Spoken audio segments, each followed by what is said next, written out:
오늘 우리에게 주시는 하나님의 말씀 이사야 41장 8절로 14절까지의 말씀입니다. 우리 8절로 14절까지 말씀 우리 제목 같이 함께 읽도록 하겠습니다. 제목입니다. 시작. 아멘. 붙들어 주시는 하나님. 우리가 잘 아는 그 분이 계시는데요. 파스칼이라는 분 아마 이름 들어보셨을 거예요. 브레즈 파스칼이라는 분입니다. 이 프랑스 분인데요. 이분이 쓴 저서, 그 저서 중에 책 제목이 팡세라는 책이 있습니다. 이 팡세라는 프랑스어는 생각들이란 뜻인데요. 근데 이 팡세라는 책이 이 파스칼이 살아생전에 기록하고 그 책을 만든 게 아니라 죽은 이후에 파스칼이 기록했던 이 짧은 이런 글들을 모아가지고 한 900개 정도의 글을 모아가지고 후대 이제 그 지인들이 책을 펴낸 것이 이제 팡세라는 책입니다. 이 팡세라는 책에 보면은 참 그 기독교 진리에 대해서, 우리 진리에 대해서 잘 말을 하고 있다라는 거죠. 이게 파스칼이 얘기한 그 중요한 말이, 우리가 너무 잘 아는 말이 있는데요. 아마 들어보신 적이 있으실 것 같아요. 인간은 생각하는 뭐다? 갈대다. 처음 들어보시는 것 같은데요. 인간은 생각하는 갈대다. 사실 많은 사람들이 뭐 잘 아는 말이기도 합니다. 파스칼이 한 말 중에 굉장히 유명한 말이 인간은 생각하는 갈대다. 그렇게 기록합니다. 자연 가운데 가장 나약한 것이 갈대인데 인간의 존엄성은 사고 속에 있는 것이다. 이 존엄성이 어디 있냐면 생각 속에 있다. 인간은 생각하는 그런 동물이다라는 것이죠. 그러면서 인간에 대해서, 이 인간의 실존에 대해서 파스칼이 이야기하는데 인간의 위대함, 물론 이 위대함은 하나님 앞의 위대함이 아니라 어떤 다른 피조물 중에 어떤 위대함을 이야기하는 것 같아요. 인간의 그 위대함은 인간의 비참함과 통한다. 그러니까 인간이 위대하다는 것은 인간이 비참하다. 굉장히 말이 좀 어폐가 있죠. 좀 맞지 않는 말 같잖아요.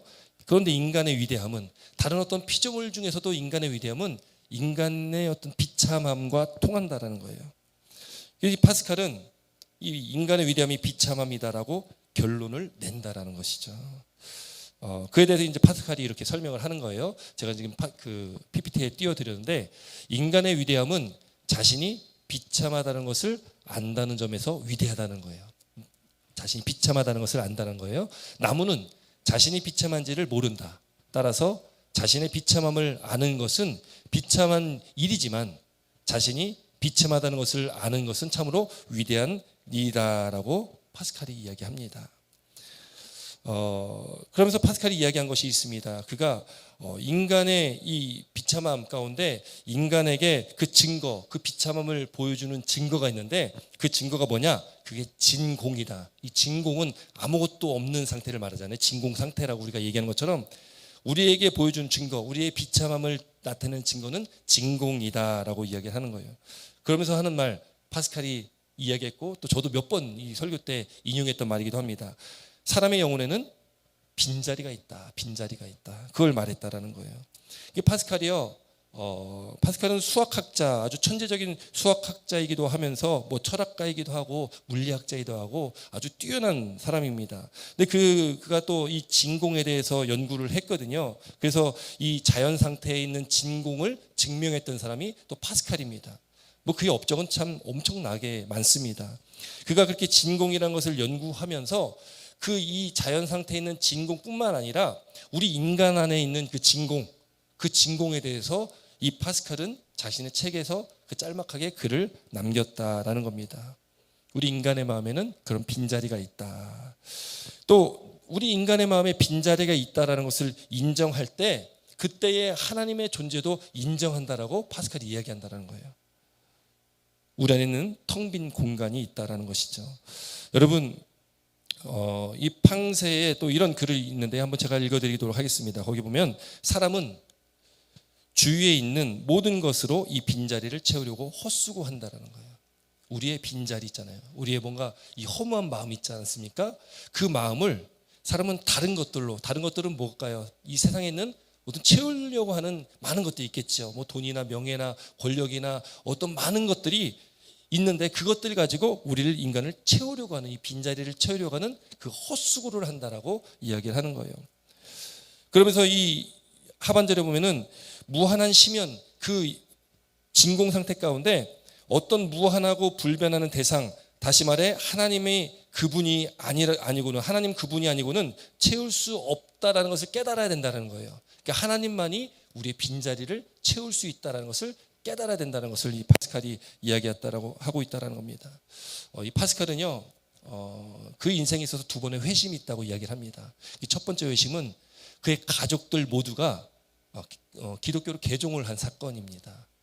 기독교로 개종했던 사건을 자신의 첫 번째 회심이라고 하고, 두 번째 회심이 있는데 그가 31살 됐을 때에 31살쯤 됐을 때에 그가 불체험을 하게 됩니다. 뭐 그 불체험이 어떤 것이라고는 정확히 기록을 남기지 않았지만 어떠한 특별한 어떤 체험을 하게 되는 거죠. 우리가 봤을 때는 성령 체험일 것입니다. 왜 성령 체험을 우리는 불체험이라고도 얘기를 하잖아요. 그래서 성령의 충만한 어떤 성령의 체험을 할 때 막 몸이 뜨거워지는 그런 역사. 물론 성령은 불같은 성령이 임할 때도 있겠지만 비둘기같이 잔잔한 성령이 임할 때도 있습니다. 마치 예수님께서 그 요단강에서 세례 요한에게 세례를 받으실 때는 비둘기같이 잔잔한 성령의 역사가 임했거든요. 성령 세례가 그냥 무조건 뜨겁게 강하게 역사해야 된다는 것은 아니라는 거죠. 잔잔하게도 역사할 수가 있습니다. 그런데 이 파스칼이 그가 회심하면서 겪었던 성령의 세례는 뜨거운 그런 불 세례였던 것 같습니다. 그가 이 성령의 불을 체험하면서 그가 회심하고 그가 말년에 그가 하나님의 영광을 위해서 하나님을 위해서 그가 살아가게 된다라는 거예요. 그러면서 그가 기록했던 하나의 어떤 글이 있는데요. 그 제목이 불이라는 제목입니다.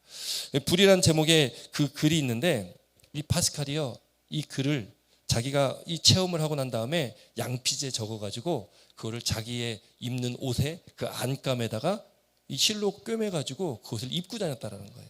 그래서 사람들 몰랐습니다. 사람들 모르고 파스칼이 39살에 일찍 그가 이제 세상을 떠나게 됐는데 그가 죽은 이후에 그의 옷에서 이 글을 발견하게 됩니다. 한 600자 되는 조금 긴 글인데 제가 조금 잘라서 이렇게 가져왔습니다. 아브라함의 하나님, 이삭의 하나님, 야곱의 하나님. 이 아브라함의 하나님, 이삭의 하나님, 야곱의 하나님은요, 구약 성경에 많이 등장하는 말씀이죠. 이 아브라함의 하나님, 이삭의 하나님, 야곱의 하나님이란 뜻은 전에도 설교 때 한번 말씀드렸던 것 같은데 하나님은 동일하시고 사람은 누구나 다 때가 되면은 다 죽어야 된다는 걸 말하고 있는 거예요. 아브라함도 때가 되면 죽었고요. 이삭도 때가 되면 죽었습니다. 야곱도 때가 되면 죽었습니다. 그럼 이 이야기는 뭐냐면 인간은 다 죽을 수밖에 없는 존재지만 하나님은 동일하고 영원하신 하나님은 동일하게 영원하신다. 그렇기 때문에 아브라함의 하나님, 이삭의 하나님, 야곱의 하나님은 바로 이 시대에 살아가고 있는 누구의 하나님이에요? 우리의 하나님이십니다. 나의 하나님이신 거예요. 그걸 지금 얘기하고 있는 거예요. 지금 그걸 얘기하면서 철학자와 학자의 하나님이 아닙니다. 이건 뭐냐면 자기 자신을 얘기하는 거예요. 자기의 하나님, 자기가 지금껏 그렇게 철학자로서 학자로서 그렇게 살아왔는데 그의 하나님이 아니라 예수 그리스도의 하나님은 나의 하나님, 그냥 나 자체의 하나님이시라는 거예요. 내 본질, 내 인간의 본질의 그 자체의 하나님이라고 고백하고 있는 겁니다. 이 고백은요, 마치 사도 바울이 고백했던 그 고백과 상통하고 있습니다. 사도 바울이 빌립보 3장에 보면 뭐라고 고백하냐면 내 주 예수 그리스도를 아는 지식이 가장 고상하기 때문에 내가 그를 위하여 모든 것을 잃어버리고 배설물로 여김은 그리스도를 얻고, 이렇게 기록하고 있습니다. 그러니까 그 말의 의미는 뭐냐면 사도 바울도 자기가 예수 그리스도를 만나고 예수를 믿고 그 복음 안에서 살아가는 그 인생 가운데 그가 그동안 가지고 있었던 모든 것들, 모든 철학이든지 공부했던 모든 것들, 내가 가지고 있는 인생의 모든 것들을 다 배설물로 여긴다. 그리고 오직 가장 고상한 것, 가장 고귀한 것은 오직 예수 그리스도 한 분이다라는 것을 사도 바울이 얘기했거든요. 오늘 지금 이 파스칼도 그걸 얘기하고 있는 거예요. 하나님은 그러한 하나님이시라는 거죠. 영원한 하나님이시도 하면서 나의 하나님, 내 모든 것을 하나님 외에 이 세상과 모든 온갖 것들에 대한 일체 망각, 모든 것을 잃어버릴 만한, 모든 것이 필요 없을 만한 그런 분이 바로 하나님 예수 그리스도라고 지금 말하고 있다는 겁니다. 그러면서 그가 고백하는 거예요. 나는 당신에게서 떠나 있었습니다. 생수의 근원이신 하나님을 버렸습니다. 이제 나는 영원히 당신을 떠나지 않겠습니다. 영생은 곧 유일하신 참 하나님과 당신이 보내신 성자 예수 그리스도를 아는 것입니다. 예수 그리스도, 나는 당신을 저버리고 피하고 부인하고 십자가에 못 박았습니다. 이제 나는 절대로 당신에게서 떠나지 않겠습니다. 일체의 모든 것을 기쁘게 포기합니다.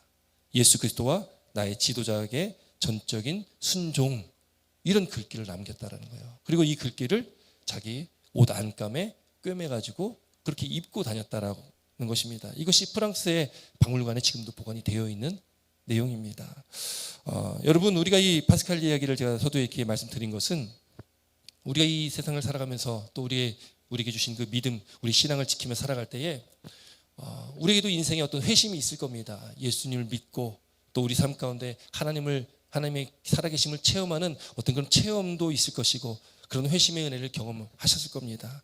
근데 시간이 지나면은 참 우리 인생이라는 게 그 뜨거움, 그 첫사랑이라고 하잖아요. 첫사랑의 감격과 기쁨을 잃어버리고 살 때가 참 많다라는 거죠. 또 믿음의 어떤 그 시간이 많이 지나고 이제 오랜 시간 동안 예수를 믿는다면 굉장히 우리가 무뎌집니다. 굉장히 우리가 안일해지고요. 우리 신앙이 굉장히 미직지근한 그런 신앙이 되게 된다라는 거예요. 그래서 오늘도 하나님 말씀 앞에 돌이키는 그런 시간들이 됐으면 좋겠습니다. 또 우리가 다시금 그때 그 첫사랑의 감격과 기쁨을 또 그 회심 때의 그 감격과 기쁨을 회복하는 그런 은혜가 우리 가운데 있었으면 좋겠습니다. 우리가 그런 마음과 또 사모하는 마음으로 우리가 하루하루를 살아가야 된다는 거죠. 파스칼도 그렇게 하나님 예수 그리스도를 그렇게 체험하고 불체험을 하고 난 이후에 그의 인생이 변화가 되고 그가 하나님을 위해서 그의 일생을 보내게 된다는 거예요. 여러분, 오늘 이 본문의 말씀 우리가 잘 아는 말씀드리고요. 또 이 이사야 41장의 말씀, 이 이사야 선지자가요 앞으로 있을 그 150년 정도의 후에 있을 일들에 대한 예언의 말씀입니다.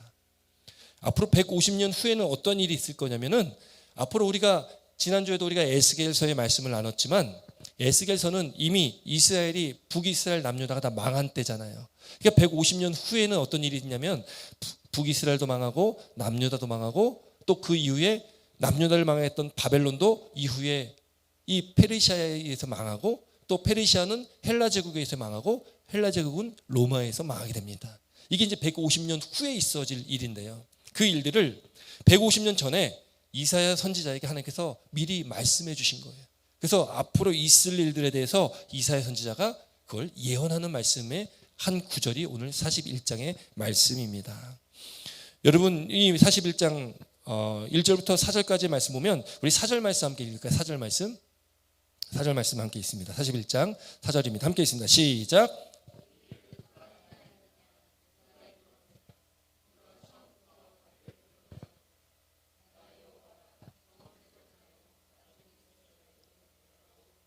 아멘.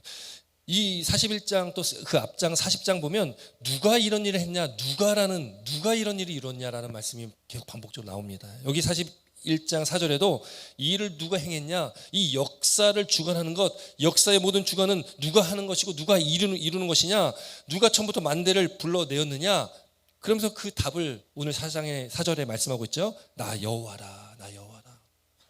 우리 인간의 모든 역사는 하나님의 주권 안에서 모든 것이 이루어진다라는 겁니다. 인간의 역사뿐만 아니라 오늘 모여 예배하는 저와 여러분들의 모든 인생은 하나님의 그 주권 가운데 지금 우리가 살아가고 있다는 것을 믿으시길 주의 이름으로 축원드립니다. 우리가 그걸 깨달아야 된다는 거예요. 우리 인생길 가운데 누가 이 일을 행했냐, 우리 인생길 가운데 누가 이 일을 이루었냐, 우리를 누가 불러서, 우리를 누가 붙들어서 우리를 하나님 백성 자녀 삼아주셨냐, 그거 하나님께서 하셨다라는 거죠. 우리가 그것을 인정하고 그걸 고백하며 나아가야 된다는 거죠. 나 여호와라, 처음에도 나요, 나중에 있을 자도 나다. 이 요한계시록에서는 알파와 오메가다라고 말씀하시죠. 내가 곧 그니라. 하나님께서 우리 모든 삶을 주관하시고 계시다라는 거예요. 오늘 본문에 들어와서 8절 9절 말씀 보면은 이스라엘 백성에게 있어서 하나님은 어떤 분이시냐. 이스라엘에게 그 하나님은 이 시대를 살아가고 있는 저와 여러분들에게도 동일한 하나님입니다. 그래서 앞서 말씀드렸듯이 아브라함의 하나님, 이삭의 하나님, 야곱의 하나님은 누구의 하나님이라고요? 나의 하나님이다. 나의 하나님. 우리 8절 9절 말씀 함께 있습니다. 8절 9절 말씀입니다. 함께 있습니다. 시작. 그러나 나의 종 너 이스라엘아, 내가 택한 야곱아, 나의 벗 아브라함의 자손아, 내가 땅 끝에서부터 너를 붙들며 땅 모퉁이에서부터 너를 부르고 내게 이르기를 너는 나의 종이라, 내가 너를 택하고 싫어하여 버리지 아니하였다 하였노라. 아멘.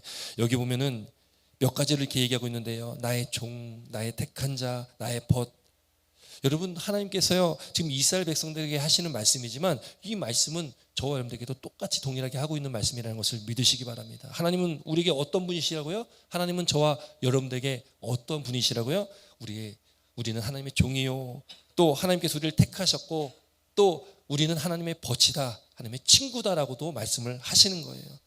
땅끝에서부터 너를 붙들며. 항상 땅끝이라는 것은 우리가 생각하는 그 땅끝, 이 끝 어디에 있든지 간에 우리를 붙들어 주신다라는 겁니다. 우리가 어디 있든지 간에 우리를 붙들어 주신다. 또 우리를 그렇게 땅 모퉁이에서부터 우리를 부르셨다라는 거예요. 우리를 택하여 주셨다는 겁니다.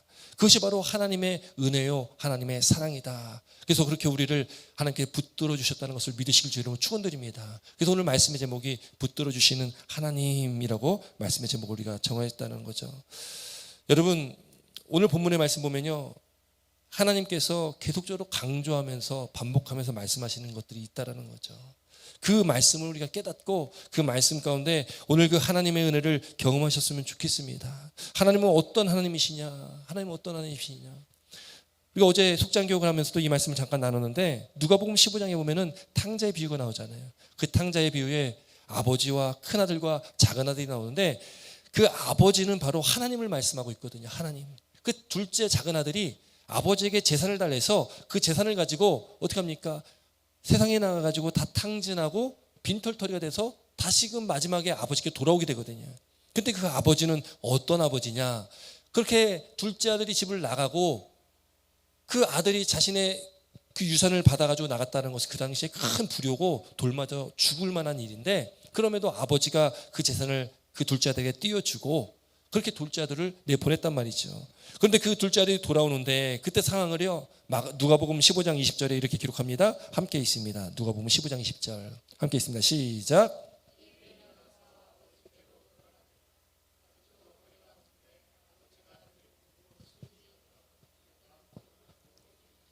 아멘. 여러분, 아버지가 지금 여기 보니까 아직도 거리가 먼데 아버지가 그를 보았다라고 말씀하잖아요. 근데 여러분, 그 당시에 뭐 소식 전하고서 그 둘째 아들이 돌아온 것도 아니고, 지금 아버지는요, 아들이 나간 이후로 매일매일 지금 그 아들을 기다리고 있었던 겁니다.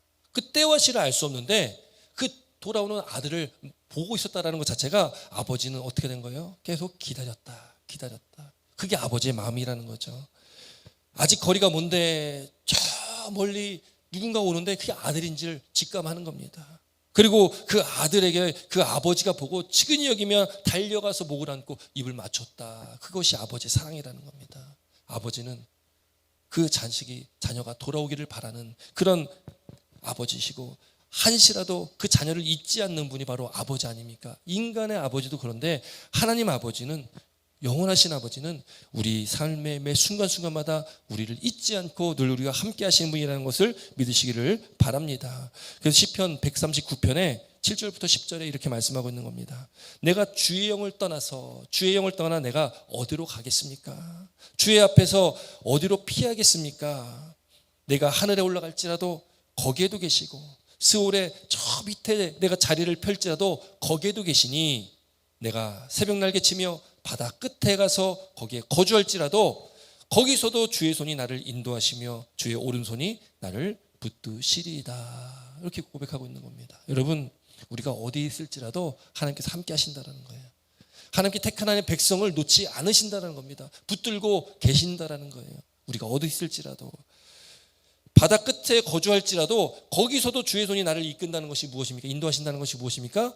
우리가 여러분, 하나님 말씀 안에 살다가도 때로는 하나님 말씀에서 빗나가서 살아갈 때가 있잖아요. 그게 뭡니까? 죄의 길이잖아요. 죄의 길로 우리가 잘못된 길로 걸어갈지라도 거기에도 하나님 계십니다.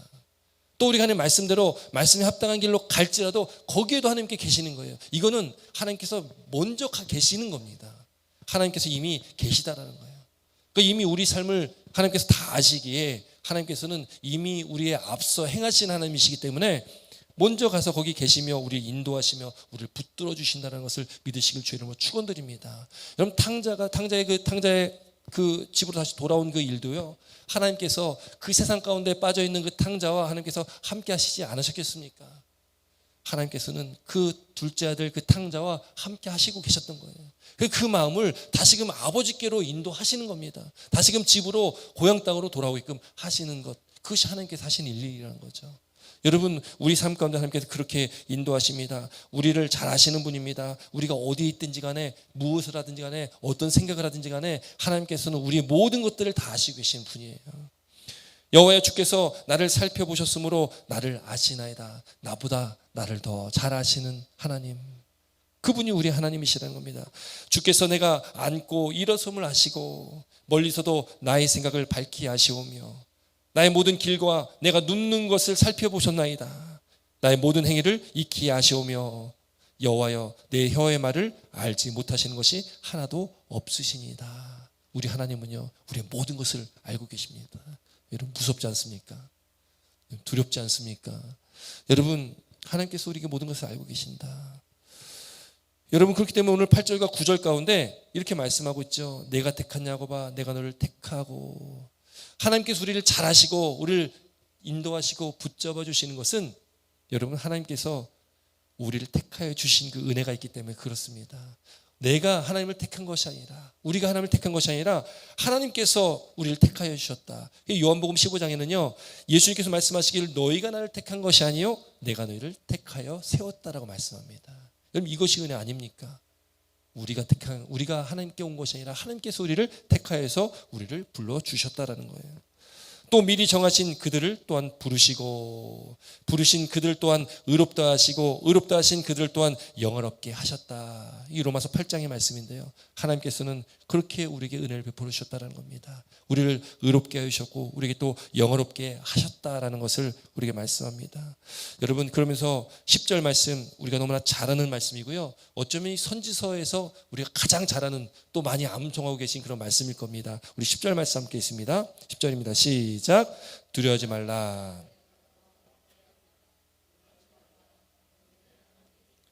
내가 너를 굳세게 하리라. 참으로 너를 도와주리라. 참으로 나의 의로운 오른손으로 너를 붙들리라. 아멘. 여러분, 두려워하지 말라, 또 놀라지 말라라고 말씀합니다. 아니, 왜 우리에게 이 두려움 앞에서 두려워하지 말라고 말씀하십니까? 왜 우리가 감당할 수 없는 이 놀라운 일, 우리에게 너무나 충격적인 그 일 가운데 우리에게 놀라지 말라고 말씀합니까? 여러분, 두려울 때 두려울 수밖에 없잖아요. 여러분, 충격받을 때 놀랄 수밖에 없는 것 아니겠습니까? 우리 그렇게 연약한 존재 맞지 않습니까? 그런데 왜 하나님은 두려워하지 말라고, 놀라지 말라고 우리에게 말씀하십니까? 여러분, 그 이유가 무엇이겠습니까? 그 이유가 딱 하나죠. 바로 하나님께서 나와 함께 하시기 때문입니다. 여러분, 그래서 오늘 본문에 말씀하고 있는 겁니다. 내가 너의 하나님이 될 것이다. 하나님이 됐다. 내가 너를 굳세게 하리라. 너를 도와주리라. 나의 의로운 오른손으로 너를 붙들어 줄 것이다 라고 말씀하는 거예요. 여러분, 이 말씀을 믿고 늘 그 주님의 손을 붙드시는 저와 여러분 되시길 주 이름으로 축원드립니다. 그 믿음 가운데 나아갈 때에 우리는 두려워하지 않는다는 거예요.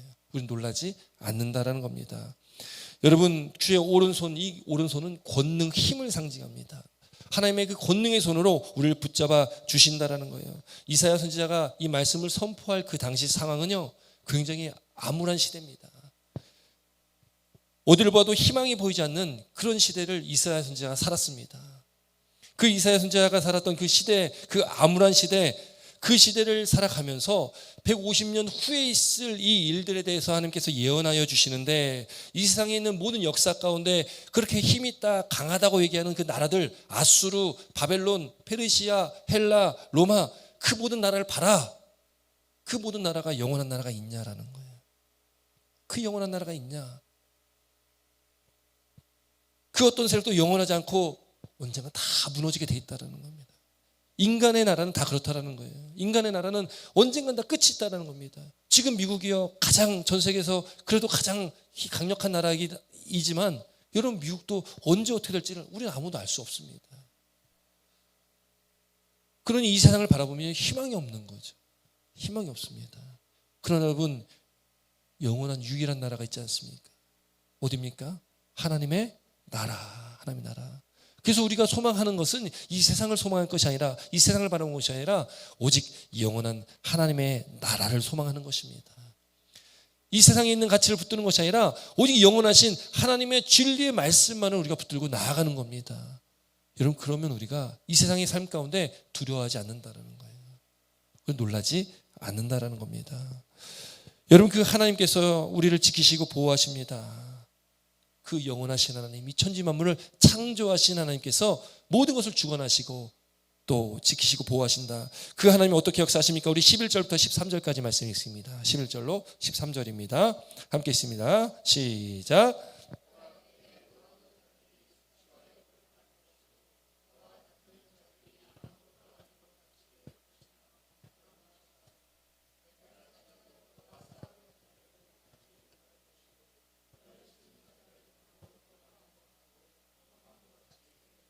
이는 나 여호와 너희 하나님이 내 오른손을 붙들고 내게 이르기를 두려워하지 말라, 내가 너를 도와주리라 할 것임이니라. 아멘. 여러분, 여기 말씀에 내게 노하는 자, 또 너와 다투는 자들, 너와 싸우는 자들, 너를 치던 자들, 여러분 어떻게 됩니까? 그들이 수치와 욕을 당할 것이고 아무것도 아닌 것이 될 것이고 멸망당할 것이고 우리가 만나지 못한다는 겁니다. 아무것도 아니고 험한 것 같이 된다는 거예요. 왜요? 하나님께서 우리를 지켜주시니까. 하나님께서 우리를 지켜주시니까 우리 대적이 우리를 어떻게 하지 못한다는 겁니다. 그렇게 하나님께서 우리를 보호해 주신다는 거예요. 여러분, 그런 은혜가 우리한테 있지 않습니까? 나 여호와 너의 하나님이 내 오른손을 붙들어 준다. 하나님의 의로운 오른손으로 우리의 오른손을 붙들어 주시겠다라고 우리에게 말씀합니다. 그러면서 또 반복하며 말씀하시는 게 뭡니까? 두려워하지 말라, 내가 너를 도우리라 할 것입니다. 이 하나님의 돕는 손길이, 하나님께서 붙들어 주시는 놀랍고 크신 은혜가 우리 가운데 있다는 것을 믿으시기 바랍니다. 여러분, 우리가 연약해도 우리를 하나님께서 강하게 사용하십니다. 여러분, 약할 때 강함 대신에 여러분, 우리가 약해야지만이 하나님께서 강하게 역사하신다는 말씀 많이 나눴습니다. 우리가 강하면 하나님이 쓰시지 않습니다. 우리가 약해야지만이 하나님께서 우리를 쓰신다라는 거예요. 14절은 이렇게 말씀합니다. 우리 14절 말씀 남겠습니다. 시작.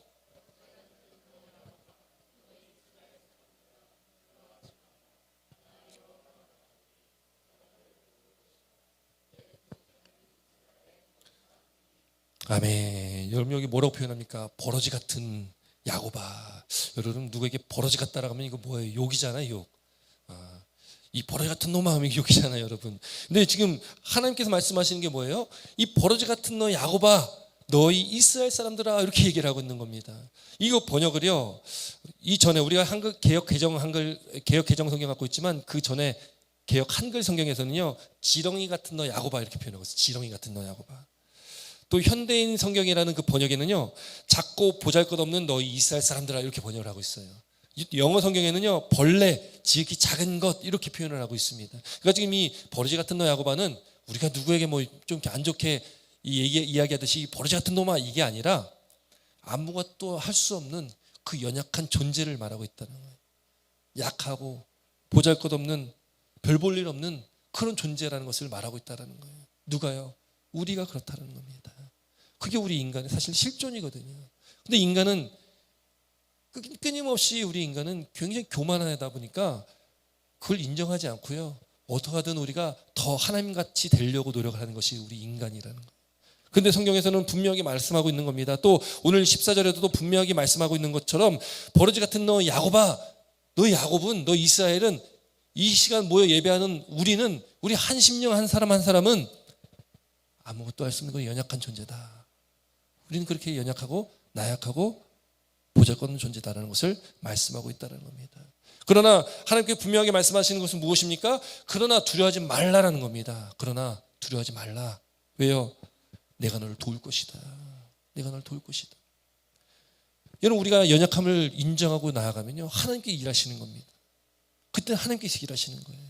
그래서 여러분, 우리가 예수 믿으면서 왜 나에게는 뭐 특별한 어떤 이렇게 큰 체험도 없고 어떤 뭐 예수 믿는데 그렇게 좀 몸이 건장한 것 같다 싶으면 여러분의 강함을 내려놓으시기 바랍니다.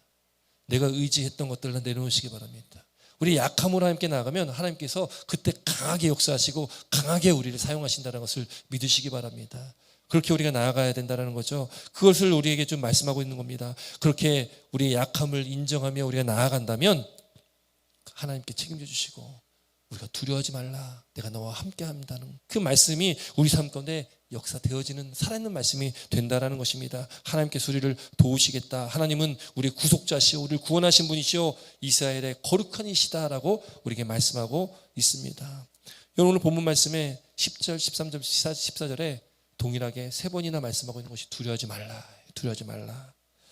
우리가 두려워하지 않을 수 있는 것은 하나님께서 하나님의 오른손으로 우리를 붙들어 주시기 때문에, 하나님께서 우리를 도와주시기 때문에, 우리와 함께 하시기 때문에 우리는 두려워하지 않을 수 있다는 것을 믿으시기를 주의 이름으로 축원드립니다.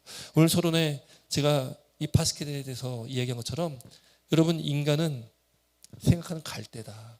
여러분, 세상 사람들은요 그냥 이걸 철학적인 하나의 그냥 한 문장으로 기억을 합니다. 아, 인간은 그냥 생각하는 갈대구나, 이 갈대가 연약한데 그래도 생각하는 존재구나, 뭐 그 정도로 이야기할 수 있겠지만, 파스칼이 인간은 생각하는 존재다, 갈대다라고 말한 것은 그의 신앙의 고백입니다. 그의 신앙의 고백이었다라는 거예요. 우리 인간의 실존은 뭐냐면 연약하다라는 겁니다. 연약하다. 그럼 뭘 생각하냐? 인간의 비참한, 나는 비참한 존재구나, 그것을 생각하는 존재라는 것을 인간은 생각하는 갈대라는 그 내용에 함축하고 있다라는 거예요. 파스칼은 오늘 이 말씀처럼 버러지 같은 그 야곱아, 내 존재가 그 버러지 같다, 비참한 존재다, 파산맞은 존재다, 아무것도 할 수 없는 존재다, 그걸 깨달았던 것입니다. 이런 우리도 그걸 깨달아야 되는 거예요. 깨달아야지 하나님께서 강력하게 저와 여러분들 삶 가운데 역사하신다는 것을 믿으시기 바랍니다. 여러분, 그런 믿음 가운데 우리가 좋아하는 이 10절의 고백처럼 두려워하지 말래, 두려워하지 말라, 내가 너와 함께함이라. 놀라지 말라, 나는 내 하나님이 됨이라. 내가 너를 굳세게 하리라. 참으로 너를 도와주리라.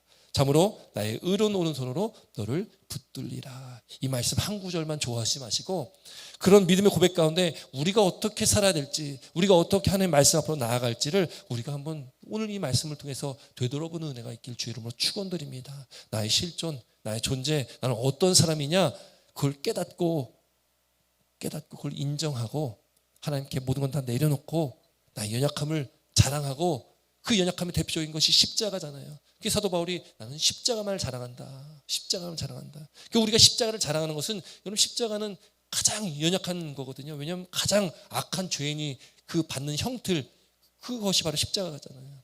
사도 바울이 주님의 그 십자가만을 자랑한다고 고백합니다. 여러분, 우리도 우리 약함을 자랑하셔야 됩니다.